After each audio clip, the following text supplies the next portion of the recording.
Nick walked through the crowded trade market of Veratha Moon, his boots covered in red dust. Lights blinked from the stalls, and strange smells filled the air, spices, engine oil, and something sweet he couldn't name.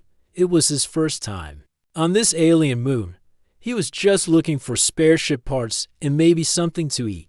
His old cargo ship, the Gritchener, was parked nearby, half dead and leaking coolant. He didn't expect much help here, but the prices on Veratha were cheaper than anywhere else in this part of the galaxy. Still, he struggled to talk to the vendors. Most didn't understand Galactic Common, and Nick's translator was broken. "You're doing it wrong," a soft voice said behind him. Nick turned and saw a tall alien woman standing there. Her skin was soft blue, like polished stone, and her hair shimmered silver under the twin suns. She looked like she belonged to royalty, but she wore simple robes. Her golden eyes watched him calmly. "What do you mean?" Nick asked, surprised. "You're offering too little," she said. "These traders think humans are poor and dumb. Raise your offer a little, but not too much." She stepped forward and spoke in the local tongue to the vendor. They argued for a moment. Then the vendor finally nodded and handed over the part. Nick blinked in surprise. "That actually worked," he said, smiling. "Of course it did," she replied with a small smile. "You're lucky I was passing by." Nick thanked her and offered to buy her a drink. She hesitated but agreed. They found a small food stall with 2 empty seats. They sat and shared something that tasted like warm fruit and sparkling water. They talked for hours. Her name was Lyra. She belonged to the Tyranni, the dominant race on Veratha. She was a linguist, curious about human speech and culture. She had read about Earth but never met a human before. "You're not like the stories," she said after a while. "What kind of stories?" Nick asked. "That humans are loud, violent, and selfish. Some are," he admitted, "but not all of us." They laughed together, and something soft passed between them. Something that felt dangerous but good. They met again the next day, and the day after that.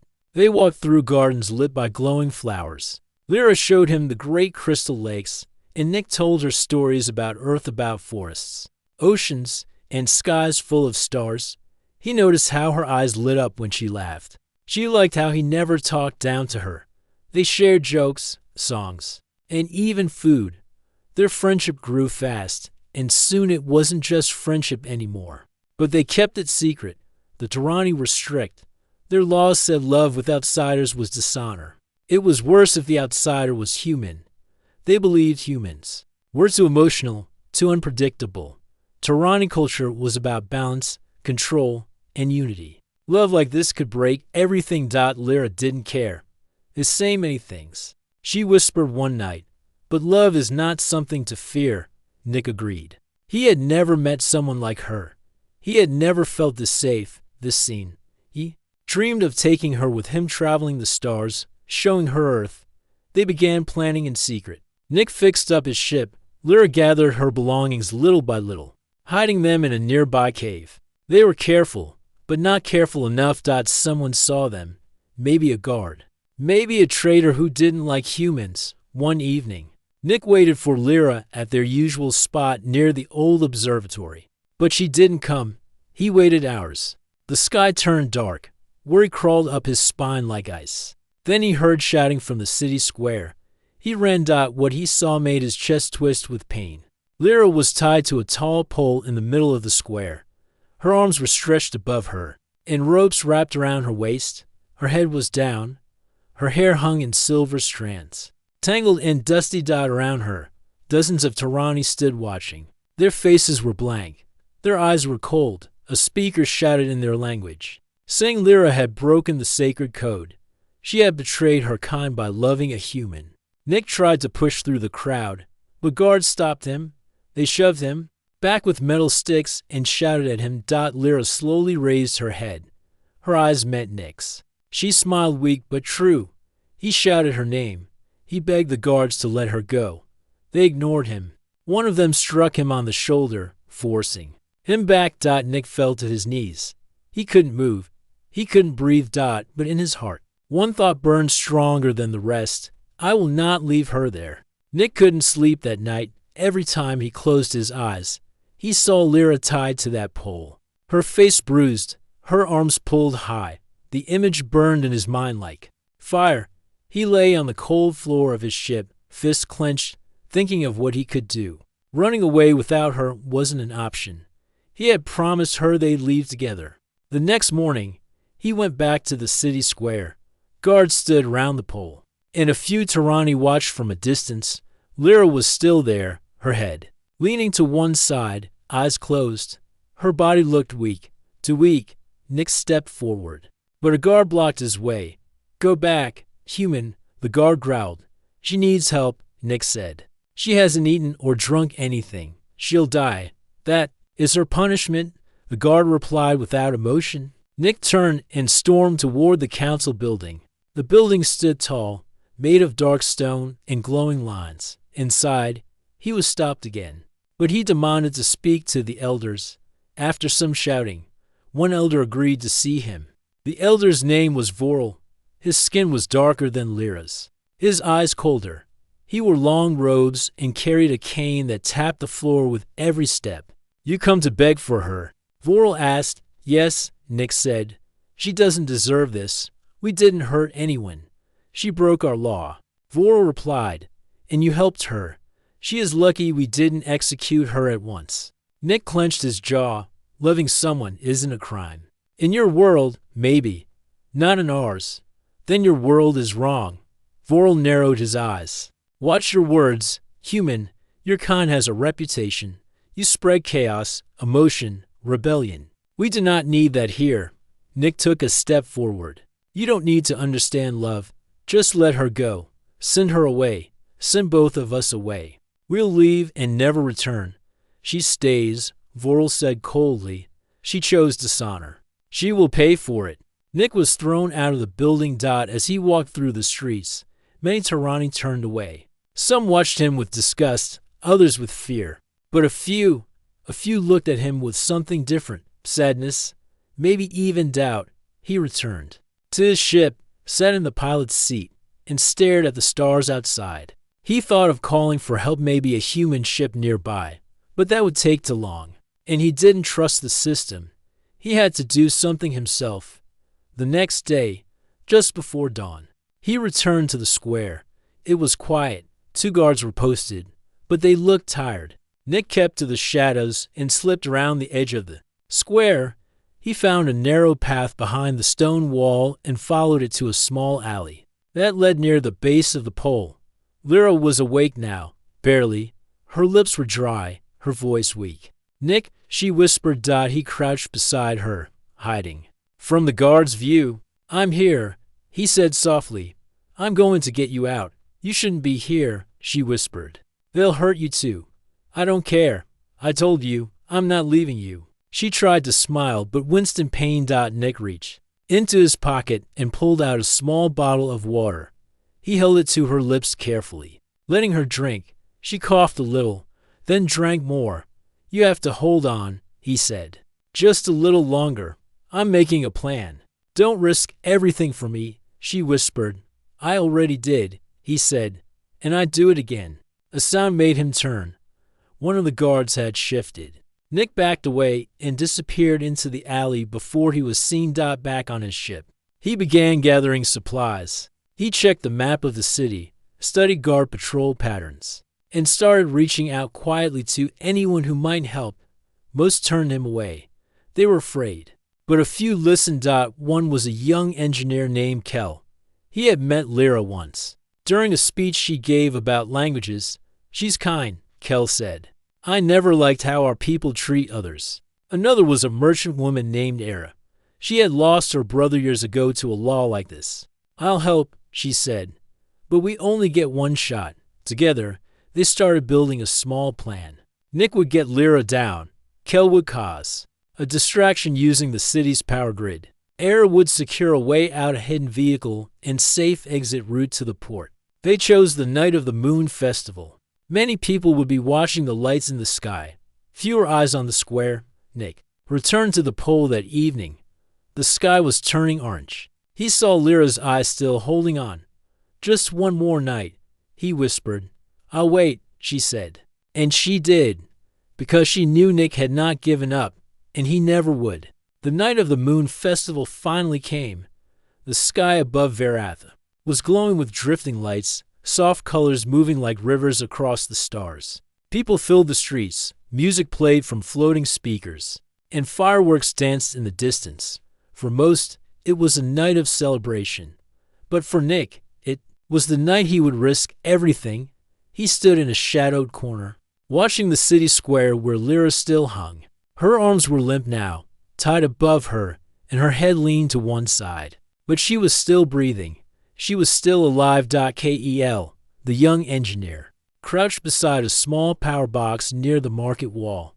He wiped sweat from his forehead and looked at Nick. "Are you sure about this?" he asked. "Yes," Nick said. "Are you?" Kel nodded and started typing into his wrist device. Wires sparked. Lights blinked. Far away, the city lights flickered. Then, the square went dark. The crowd nearby gasped. Confused, someone shouted. Another laughed, thinking it was part of the festival. But Nick moved fast. The moment the square lights shut down, he sprinted forward, pulling out a small cutter from his belt. He reached the pole and looked up at Lyra. "I'm here," he whispered. She blinked slowly, her lips barely moving. "I knew you'd come. Hold on," he said. He started cutting the ropes. One by one, the sharp tool sliced through them. Her body leaned against him as he caught her in his arms. She was lighter than before, too weak. He held her tight and whispered, "I got you." A voice shouted, "There, someone's at the pole." Nick turned to see a guard pointing, others running toward them. "Go," Kel shouted from across the square. "Take the alley." Nick lifted Lyra into his arms and ran. The narrow path behind the wall gave them cover. Stones scraped against his boots. Lyra coughed quietly, resting her head on his shoulder.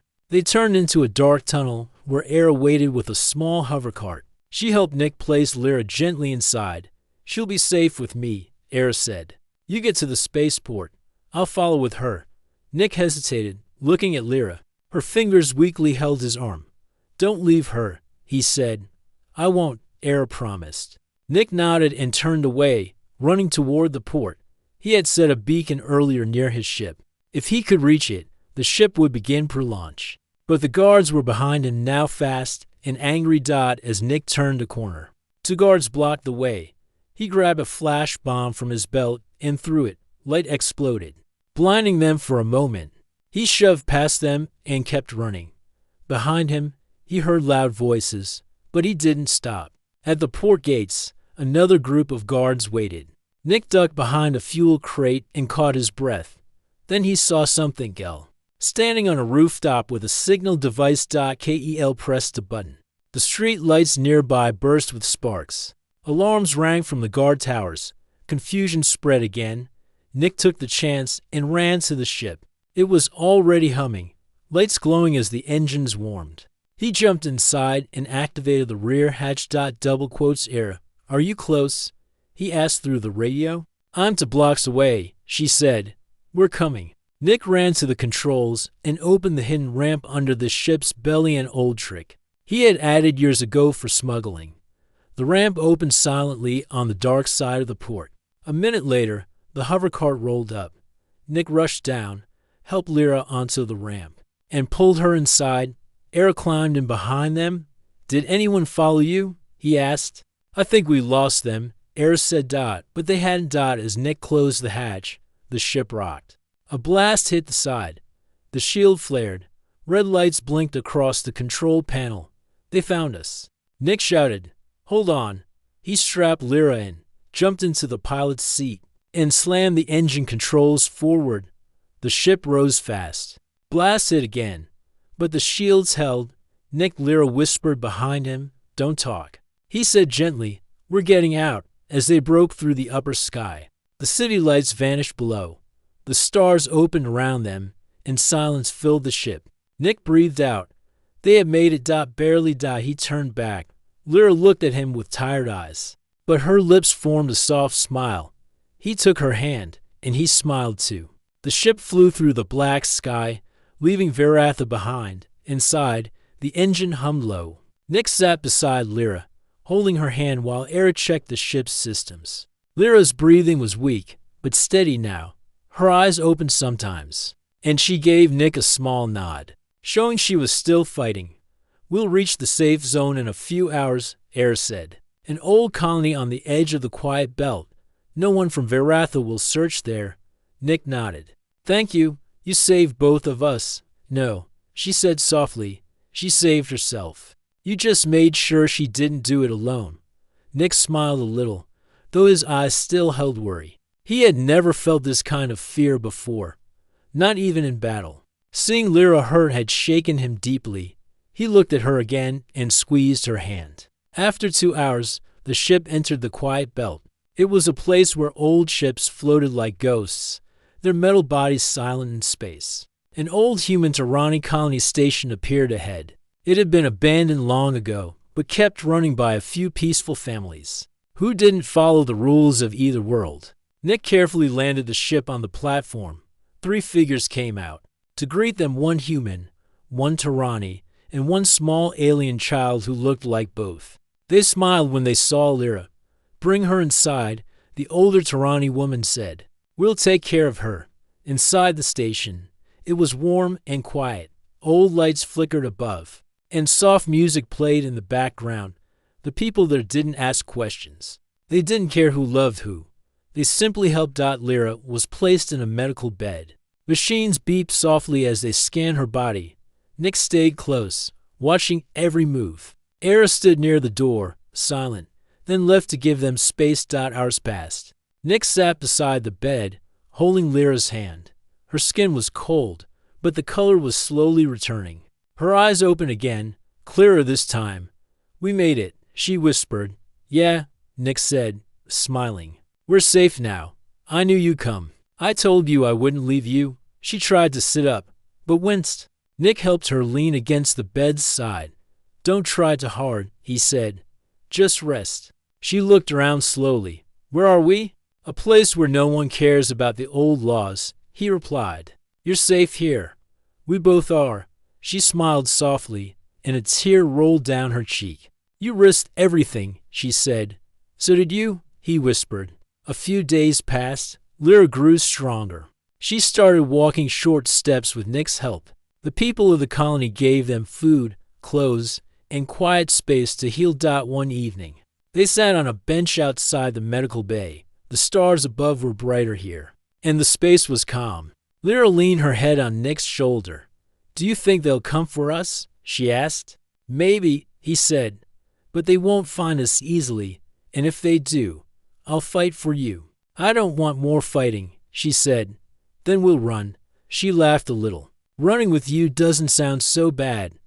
But even as they smiled, danger grew. Back on Veratha, the Council of Elders was furious. Word had spread that Lyra had escaped with a human. Worse, some young Tarani had started asking questions about love, about freedom, about change. Elder Voral stood before the council chamber. "They must be found," he said. "If we let them go, our laws will break. Others will follow. This infection of human emotion must be crushed." The council agreed. They sent out trackers, skilled hunters trained to move through space without leaving a trace. Their orders were simple: find the girl and the human. Return her. Destroy him. Back at the colony, Nick worked on his ship, upgrading the shields and scanners. He didn't know the hunters had already left Veratha, but something inside him felt it like a quiet warning in the wind. He walked back to Lyra and found her watching the stars again. "What are you thinking about?" he asked. "Freedom," she said. "And what we'll do with it?" Nick smiled. "Anything you want." "Then promise me one thing," she said, turning to him. "Anything, if they come. We don't run. Not this time. We show them we're not afraid." Nick looked into her eyes, then nodded. "We stand together." She reached for his hand, always. The peaceful days didn't last long. One morning, while Nick worked on the ship's engine, the colony's warning alarm buzzed softly. It wasn't loud, but it was enough to bring him out from under the ship. Era came running toward him, her face tight with fear. "A ship is approaching," she said. "No signal, no call, just silent movement." Nick's heart dropped. He looked at the sky. A small black dot grew bigger every second. It wasn't a trade ship. It wasn't friendly. He rushed to Lyra's room. She was already up, dressed in simple robes, standing at the window. "They found us," she said calmly. "We still have time," Nick said. "You can hide. We can leave." Lyra shook her head. "No more running." Nick understood. They had both come too far to live in fear. The colony elders met quickly. There were only a few defenders in the station, old guards with light weapons. They had never needed more. This place was meant for peace. "They won't attack," one elder said. "This is sacred ground. They don't care about sacred anymore," Nick replied. Era stood beside him. "Then we fight. You don't have to risk this," Nick told her. "Yes, I do," she answered. "You saved her. She matters to us now." Lyra stepped forward. "We all matter. If we don't stand now, we'll always be hiding." The decision was made. Everyone worked fast. Doors were locked. Defense drones were activated. Even the children were taken to the deep tunnels below the station, where it was safe. Nick and Lyra stood at the front entrance as the enemy ship landed. Dust blew in all directions. The ship was sharp, dark, and marked with the symbol of the Tyranny Hunters. The ramp opened, and 5 armored figures stepped out, their faces covered. One of them spoke through a voice amplifier. "Return the traitor to us. And the human, if he comes willingly, may live." Lyra stepped forward. "I'm not a traitor." The hunter laughed. "You broke our law. Your law is broken," she replied. Nick moved beside her. "You want her. You go through me. So, be it," the hunter said. The battle began quickly. The hunters moved fast, using energy weapons and stun blasts. Nick fired back with a pulse rifle he'd hidden on the ship. Era and 2 guards joined him from behind crates. Drones flew from the rooftops, distracting the hunters just enough. Lyra didn't hide. She used her voice, one trained in old songs, and language to confuse the hunters' communication devices. Her sound waves caused feedback in their suits, forcing 2 of them to drop back. Nick fought one directly, dodging blasts and using the rifle to force the hunter back. The fight was not easy. He was outmatched in strength, but not in will. One drone exploded near them, sending fire into the air. Nick rolled aside and saw Lyra fall to her knees. Her arm burned. He rushed to her, lifting her up. "You okay?" he asked, breath heavy. "Just a scratch," she said, even as blood showed on her sleeve. Together, they moved toward the last hunter standing. Era had taken out 2. The others lay stunned or injured. The final hunter removed his mask. It was Elder Vor. Nick stared, stunned. "You?" Voral's face was cold and proud. "I warned you, girl," he said to Lyra. "And now you've brought war to our peace." "You brought it," Lyra said. "You were chosen to guide our people. Instead, you followed this weak creature." Nick stepped forward. "Say what you want about me, but she's stronger than all of you." Voral raised his weapon. "Then she dies first, before he could fire." A blast hit his chest from the side. Kel had arrived, burned and tired, but holding a weapon. He nodded once. Vor dropped to the ground, stunned. The fight was over. The colony was damaged, but still standing. No lives were lost. Nick sat beside Lyra as medics helped her. Her burn was deep, but she smiled through the pain. "We won," she whispered. "Yeah," Nick said. "But it's not over." "Then let's keep fighting," she said. Nick looked at her, at the sky, and at the people around them. They had stood for something, and they weren't alone anymore. The battle had ended, but the story was far from over. News of the fight on the old colony spread across nearby systems. Traders whispered about a human who stood beside a Tyranny woman. People spoke of how a small group had defeated elite hunters. Most of all, they talked about Lyra, the one who had been punished for love, yet refused to break. Messages began to arrive at the colony. Some were angry, warning them to stay silent. Others were quiet thanks. A few were from young Tyranny, asking questions, wanting to know more about the human who stayed. And the woman who resisted. Nick walked through the colony with Lyra by his side. Her arm was still bandaged, and her steps were slow, but she held her head high. The people smiled when they saw her.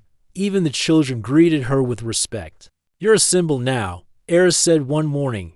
"People are watching." "I never wanted that," Lyra replied. "But you became it anyway," Nick said, "just by surviving." Kel had repaired the station's signal tower. He had also built a small device to block Tyranni trackers from locating them again. For now, they were safe, but no one knew for how long. "We can't stay hidden forever," Nick said to the small group gathered in the colony's council room. "We have to do something." "What do you suggest?" Era asked. "We tell the truth," he said. "We send a message not to fight, but to speak. We show the galaxy what really happened." Lyra looked thoughtful. "Words can be stronger than weapons if they hear our story. Maybe others will start to see things differently." So they recorded a message, not loud or angry, just honest. Lyra spoke first. She told her story, how she met Nick, how love grew, how her people punished her, and how she escaped. Then Nick spoke, telling how he couldn't walk away from someone who showed him more heart than anyone he had ever known. They shared one message: love is not a weakness. The video was sent across open channels. They expected it to be ignored or maybe blocked. Instead, it spread faster than anyone guessed. Some stations deleted it. Others played it again and again. On planets where the Tyranni held power, protests began.